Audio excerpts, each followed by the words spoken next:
Hello class, Dr. Bauer's office hours here, and today we're going to talk about an objection to utilitarianism which appeals to the idea that there could be better and worse kinds of pleasure. Here's some study guide questions. What dilemma do utilitarians face about different kinds of pleasures? What is Jeremy Bentham's response to the dilemma about different kinds of pleasures? How is it a problem for utilitarianism if there is just one thing, pleasure, and not different kinds of it? What is Mill's response to the dilemma about different kinds of pleasures? How is it a problem for utilitarianism if there are different kinds of pleasures which cannot be measured against each other? What problem does Mill face when proposing to detect higher pleasures through popularity? What problem does Mill face when proposing to detect higher pleasures through competent judges? Okay, as always, you'll want to follow along with a pad of paper and a pencil, or a laptop, or something that you can take notes with. Maybe you're crocheting information slowly into a series of sweaters, I don't know. In any case, let's talk about this idea that there are different kinds of pleasures. The utilitarian has a lot to say about pleasure. It's the thing that you measure morality with. So it becomes rather important to ask this question: are there different kinds of pleasure? Is there just one thing, pleasure, right? Or is it that there are different sorts of things and you can't really compare them? They're just different kinds of pleasures. Let me explain. Consider the pleasure of reading a lovely short story and thinking about it, pondering the meaning of a profound short story. And compare that with the pleasure of getting drunk. They're both pleasures. Are they the same sort of thing? Can you measure them in terms of each other, right? Like the pleasure of reading a story is worth twice the pleasure of being drunk, right? Or are they just completely different kinds of things? And maybe it's misleading to even call them both by the same name. The pleasure of using your intellect to think about profound things versus the pleasure of being tore up, right? Are these the same sort of thing, pleasure? Or should we say that they're two completely different sorts of things? Are different pleasures, in other words, like different amounts of the same substance? Like 1 cup of sugar and 2 cups of sugar and 3 cups of sugar, and that's how dancing at the club and reading books and understanding science, all those pleasures, they're just different amounts of the same thing? Or is it like, as we say, apples and oranges, where you can't actually measure them against each other with a common metric, right? That there's no way to completely equal the value of the experience of reading a book and having that pleasure in terms of dancing and that pleasure. Dancing and reading are just different kinds, right? That's the question. Is there just one thing, pleasure, and all pleasant activities are just variations in the amount of it that they give?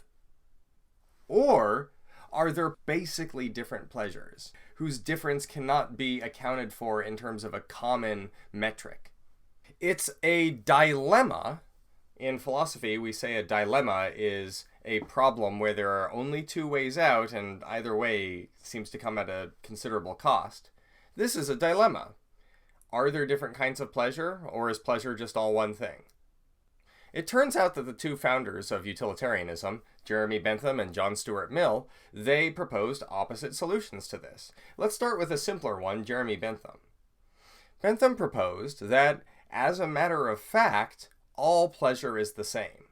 The sensation that you get from watching Carl Sagan's Cosmos and pondering the smallness of humanity in the universe and the vast seeming infinitude of space around us, that profound pleasure of the intellect, no different than the pleasure of a back rub. They're both the same kind of thing. That was Jeremy Bentham's proposal. Now, there's a problem with saying this, right? The problem is that some pleasures are a lot easier to get than others.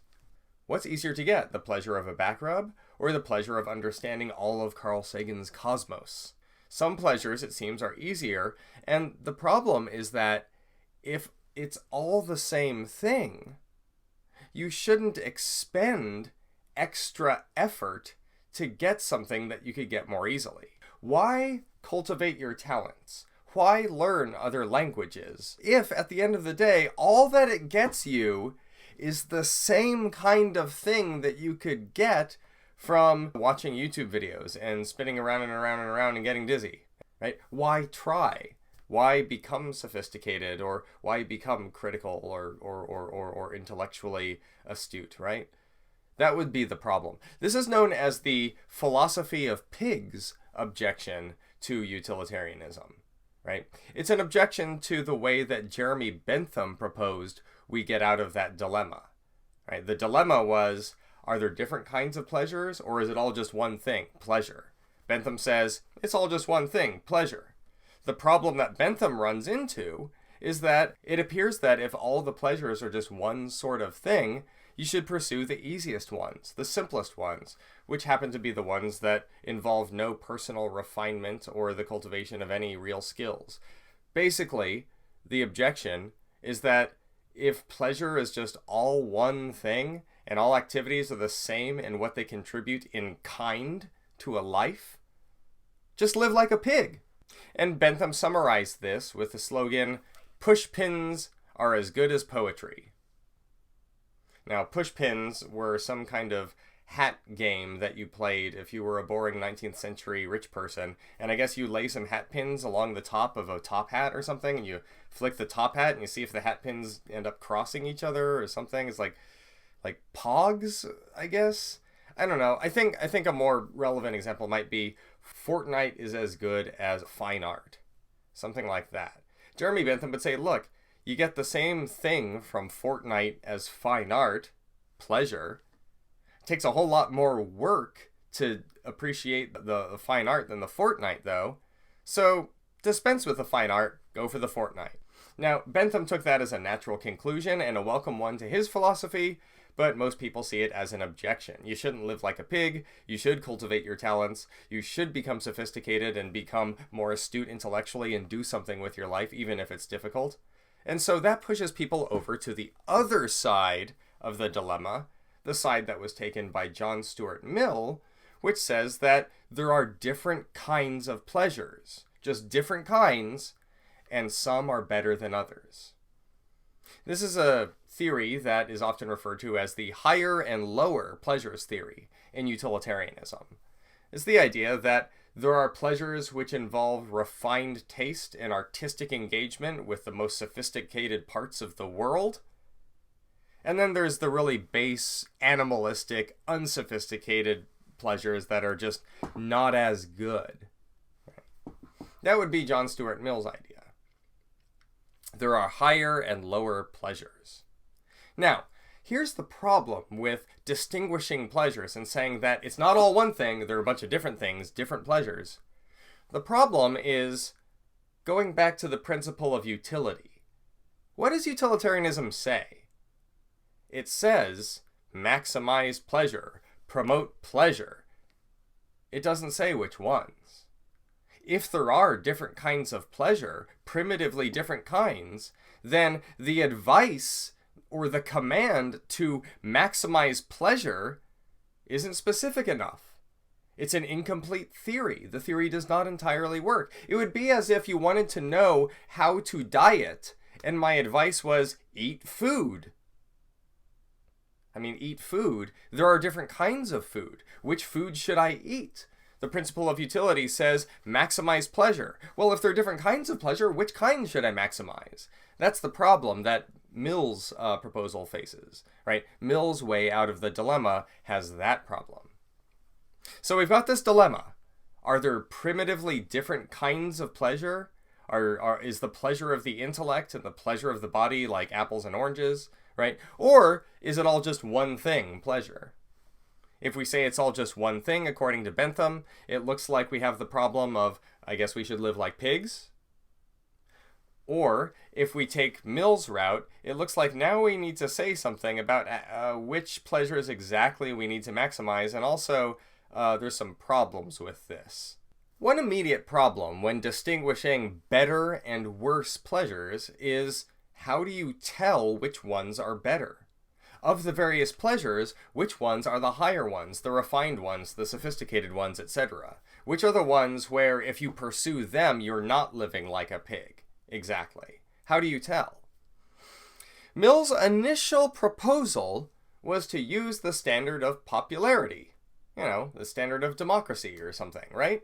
The idea is that, well, you take a look at what overall people will prefer when they've tried all those things, and if they've tried all the different sorts of things and they go for a specific one that's the highest pleasure. Mill is actually getting this idea from Book 9 of Plato's Republic. I've got a video on it. I might put a link in the doobly-doo down here. But in any case, that's Mill's first idea about how to tell what the higher pleasures are. See what the most popular pleasures are, or at least what's most popular among those who've tried all the things.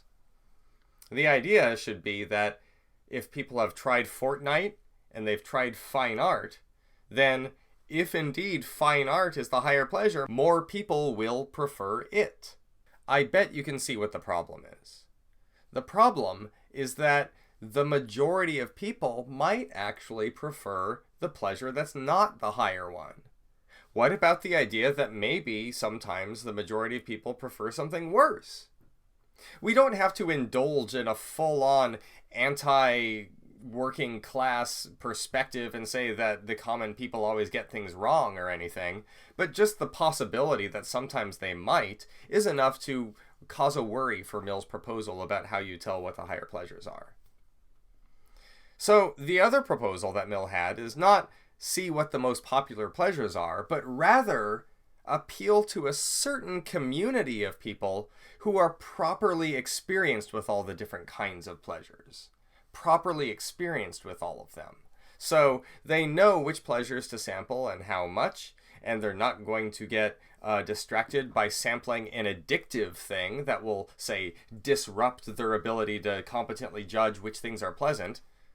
By the way, that's another problem, is that if you go by Mill's proposal to democratically decide what the higher pleasures are, right, you just see what people keep going for, then, you'd conclude that addictive drugs would be the highest pleasure, right, because people keep going for them most of all, right? But in any case, right, the other worry is that if you appeal to a community of competent judges, you face the danger of elitism. And sure enough, in his time, John Stuart Mill happened to select the higher pleasures as being the ones that were only enjoyable by the British gentry, things like fine art and opera and the sorts of things that you had to have money and education to appreciate. So we might wonder about elitism if we go the competent judges route. Okay, so let's do a quick roadmap of what we covered. We started out with a dilemma. Is pleasure all one thing, or are there different kinds of pleasures? We took a look at the idea that pleasure is all one thing, and we saw that it leads to this problematic result that maybe you should just live like a pig. That was Jeremy Bentham's problem. And then we also saw that there's the other proposal of saying, no, some pleasures are better. The higher pleasures, the upper pleasures or whatever. And the problem with that is not only does it render utilitarianism an incomplete theory, since the principle of utility does not tell you which pleasures to maximize, but also there is a problem in how you detect what the higher pleasures are. How do you tell? If you go by a democratic method, then it becomes impossible for the majority of people to dislike something that is actually good. And if you go the other method of choosing a smaller community, then it becomes elitist. Finally, there is another problem with the idea of higher and lower pleasures. Utilitarianism was supposed to be a very simple theory. It says make people happy, give people pleasure. That's it. Once we zoom in on what pleasure is, distinguish among types, and then start saying, well, it's actually this pleasure and not that pleasure, and this pleasure is the best one, but if you can't promote it, then try to promote this one, it's second best. Once we do that, we might lose the spirit of utilitarianism in preserving its letter. At the end of the day, if higher order pleasures are the better ones, and if intellectual pleasures are the higher order pleasures, then wouldn't utilitarianism really be a doctrine about maximizing intellectual activity or something?